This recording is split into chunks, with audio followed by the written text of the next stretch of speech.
Hey y'all, I'm trying this again because I've done several videos, but some I just haven't had the guts to put on YouTube. But yeah, we got a lot of rain overnight. I had to dig a little ditch to get it to drain out of my garden because this was like just full in here water. But I think everything's going to be okay. And I went ahead and pulled them onions this morning because I know they're rotted. I don't know how them will be. Them I kind of put in a little more well draining. Uh, I mixed in with the ground with our soil a little better draining. So I don't know how they'll be. They'll probably be mushy too because it just gets too wet over here when it rains. So anyway, I did chop off the lettuce yesterday and everyone loves it. And the spinach, we'll get to that probably. I'll probably do it tomorrow. I'm going out with some girlfriends tonight, so and I've been replanting and looking at watching for my plants this morning because some of them, well, yesterday it was so hot that my little mum over here, that real pretty purple and lavender mum, it was just all droopy. It was withered, like when cold hits it and it just withers up and begins to die. So I had to take it out and I put it in a pot. And I'll show you that in a minute. But my strawberries, you don't see many blooms. They're all got their heads gnawed and got some strawberries. They're not ripe yet, but look, I got some nice looking ones and they're so close together. So they'll be little this year. Because they grow so. We had 2 rows we mowed out last year. You can kind of see where the dip is, and they just grow right back together. So we just kind of let them go this year. Usually I dig some up and give them to friends and put them on the curb and say, hey, Facebook, anyone want strawberry plants? I have some. And if you need more, let me know. I'll dig you up more. But I've been doing it for like, I don't know, 3-4 years now. Maybe I've given everyone strawberries because there just wasn't a call for them. This time I had one person come that wanted them. And then I had a box left over and my brother took those. He says, well, if you're not going to use them, I say, yeah, go put them in the ground because they need a home.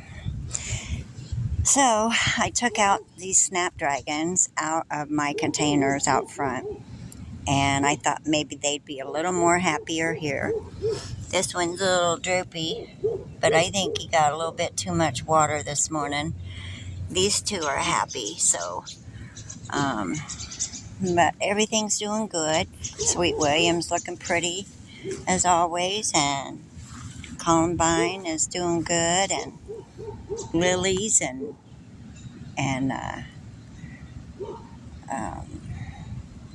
everything else in my garden. I have cosmos. I have all kinds of different flowers in my garden. So I can't wait for a lot of it to grow up. Some is fresh seed from early spring, and we'll see what happens. So this is missing one. I left a snapdragon in here. I put the other one in the ground in my actual garden. So I'll put a little extra dirt in there for that. And of course, this is doing real good. My recipe container. First time I've ever really done a recipe container. My kids gave me a year or two ago, maybe last year, a real pretty geranium, and I did put something tall behind it. What did I put behind it? But it looked really sharp in this big container. And we used to have it sitting on the deck up there. But And we just don't have room for it now. So we have chairs and kind of stuff up there. So anyway, and then strawberries, the tomatoes, they're growing. They love the water. They love the water. So I don't think it matters how much water you give, as long as they're not sitting in the water. But anyway, let's see what we got up here. Pennies are looking good. Big bulbs. Bulbs are getting bigger every day. They love the water too. Catnip is getting big. Yesterday morning I noticed somebody had been laying it. I think we had a kitty visitor the night before last that just laid down in it. Because my cats don't really do that. I've directed them not to do that. And so I covered it last night. And no kitties were out last night. It was pouring rain. So, and yep, this is the one. This is the little osteo mum that I got out of the garden, and it's happy now. So that weather was just so humid and so hot, and I just don't think it could take it yet, because it's not supposed to be that hot yet. So, all my flowers there, and lavender. Whoops, I got a droopy one. I'll just put that off. I may need my little clippers. I don't have them on me. It's alright. I'll get in a minute. My purple eargum, which is a purple, and the blooms on it look like little feathers, and they're a cone flower, and they'll be purple, and everything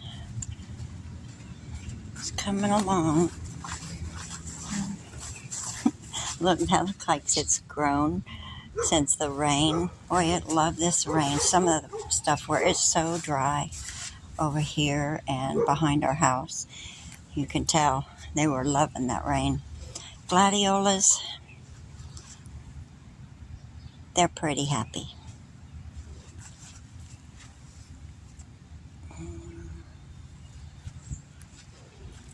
And the tall grass is growing big. Hydrangea, I know it loved the water. Hydrangeas always love water. And hostas and the grass, for fall. The supertunias. I have a snapdragon in it. I'm going to take them out when it gets a little more dry in my garden. Back there, I'll put them in the garden, but the place I want to put them, they're just, you dig 3 or 4 inches and it's water. So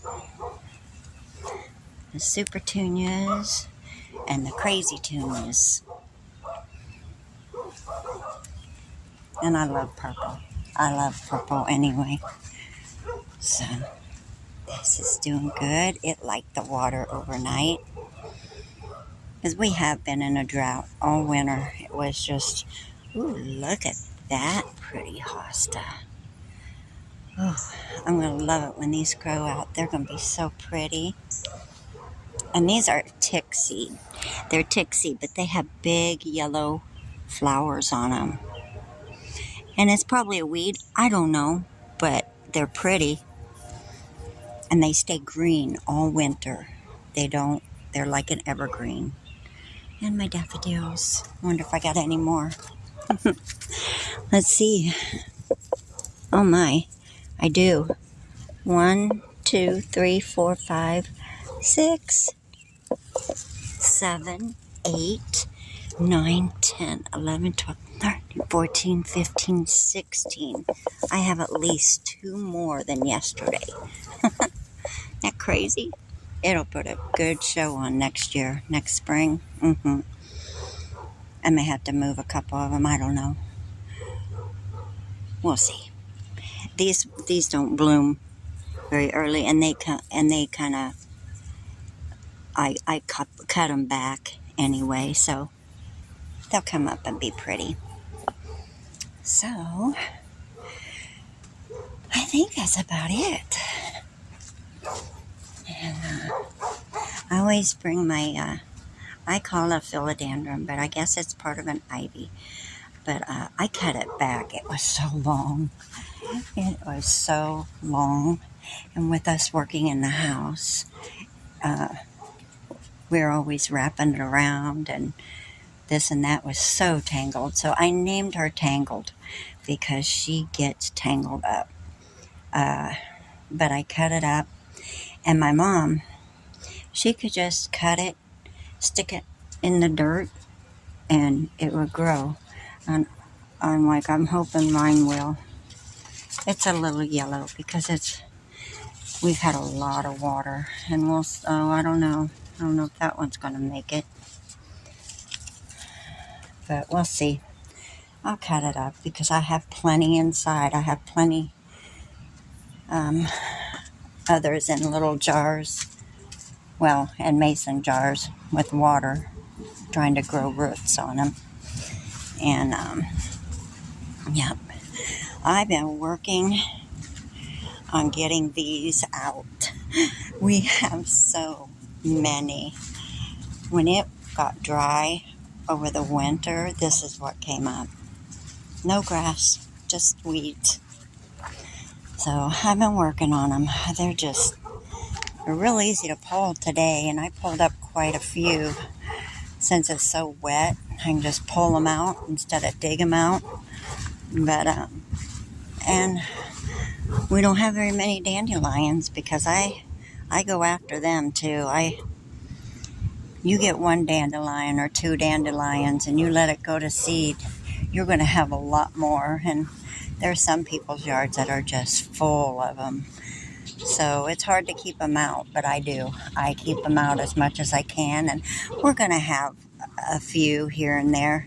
Like there's one over there. Wait a minute, let me get my shovel. No, I know I come to grips that, I'm going to always have some. So, and you know what? Some people like to keep them for the honeybees. Well, I have a lot of other things the honeybees can eat off of. I have a lot of other growth. From the cherry blooms, the peach blooms, now the Sweet William, and I have seen a hummingbird over here the other day on my Sweet William. That was pretty cool. I'm like the first hummingbird of the season here. And let's see. Well, that's about it for today. I'm kind of wore out and been working. I had to dig a hole. I'm going to have to put the dirt back in once it gets dried out a little bit. But yeah, them are pretty deep holes. You don't want to step in them because that's about, a foot down. But I have standing water all through here, and I'm like, man, I don't want anything to die off. And zinnias I think are pretty hardy and this and that, but I just didn't want it standing in there. I got flowers in here that I've never grown before, like the ranunculus and the dahlias. I've never grown dahlias before, and I've never grown zinnias. My mom always had zinnias and different things, but I haven't actually grown them. Usually my garden has been mainly wildflowers. I'd see something on the side of the road, and I would just I'd stop the car, get out, grab a bloom or two, stick it in a little plastic wrap or something, and take it home and throw it in my garden. And it may not grow that same year, but it'll grow the next year. And that's where a lot of my plants have come from. Now these lilies, these were given to my husband several years ago. and he had them up underneath the oak trees, and they were little skinny, scrawny things, and sometimes they didn't even bloom, and if they did, they were real tiny. So when I dug this up for my wildflower garden, um, I thought I'm going to put them lilies back in my garden because it was kind of naked. I didn't have much in here, and so when I did, and I'm like, that next year, I'm like, oh my gosh, I couldn't believe how big they got. They're like Easter lilies. They get taller than me, and I'm like, well, I used to be 5'2". I'm about 5'1" and a half or a quarter now, but they get taller than me, and the big blooms are just gorgeous. And I hate cutting them because they're so pretty out in my garden, and I just, that's why I kind of wanted some cut flowers with the dahlias and stuff this year, because in here I just love my garden. It always gives me joy during the summer and into the fall, and I have things blooming at different times. Uh, like the orange wallflowers, they bloom early, and so do the many hyacinths. They bloom early, and then the sweet william comes right along. The columbine comes right along, and then and the sweet william, they'll stay bloomed for quite a while. Sometimes almost all summer, and then I have these. These are weeds, but I don't care. I think they're pretty, and I like them. And see, I think there's bees and stuff that eat on them too. But I don't know how they got in here, but oh well, they're here. And, and then I'll have the tick seed. They'll have some pretty yellow flowers on them. And I think they're going to be bigger this year because now I've had them for, I don't know, 2 or 3 years. And I do have some weeds in here. I grow weeds sometimes. But heck, I love everything that's in here, and I love the way it looks. So it's so calming, and I can sit out here, and even in the heat of summer, in this little spot underneath the birch and the tulip tree, it stays. There's a nice breeze that comes through the house, side of the house, and I stay cool pretty much, even if it's 100 degrees. This is a cool place if you want to be outside. So, all right, you guys, I appreciate you. If you watch this, I appreciate it. And if you think it's good enough to share, go ahead. One of these days, I'm going to step up and get me a GoPro, or and really do some nice videos. But these are just kind of my testing out the waters, and seeing if I can actually do this. But I have fun. I love taking videos. I love taking pictures and stuff like that. So anyway, you all have a great day and a great weekend, and I will talk at you later. Bye bye.